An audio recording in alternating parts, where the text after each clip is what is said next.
রাঙামাটির অসহায় ২০ পরিবারের কাছে নতুন ঘরের চাবি হস্তান্তর করেছে জোড়াছড়ি সেনাজোন। সকালে চাবি হস্তান্তর ছাড়াও স্থানীয় নারীদের স্বনির্ভরতা বৃদ্ধির লক্ষ্যে সেলাই মেশিন ও হাঁসের ঘরসহ হাঁস এবং ১২টি দরিদ্র পরিবারের মাঝে খাদ্য সামগ্রী বিতরণ করা হয়। Zone commander lieutenant colonel Rashed Hasan Sejan, major Moshfaq Amin Chowdhury, major Faisal Mahmud Anik এবং উপজেলা নির্বাহী অফিসার বাইজিদ বিন আখন্দ এ সময় উপস্থিত ছিলেন। সেনাবাহিনীর এই মহৎ উদ্যোগে কৃতজ্ঞতা জানিয়ে ভবিষ্যতেও এ ধরনের মানবিক কার্যক্রম চলমান রাখার প্রত্যাশা করেন স্থানীয়রা। এখানে প্রায় আমরা 20টার মতো ঘর আমরা আপনাদেরকে হস্তান্তর করেছি।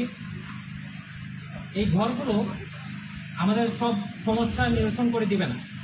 আমাদের এখানে যে জীবনযাত্রা কিংবা যেরকমভাবে সবাই অনেক অসহায়ভাবে জীবনযাপন করছিলেন, এই ঘরগুলো সম্পূর্ণভাবে আমাদের এই সমস্যাগুলো সমাধান করে দিবে না, কিন্তু এটা আমাদের একটা আশার প্রতীক হয়ে দাঁড়াবে।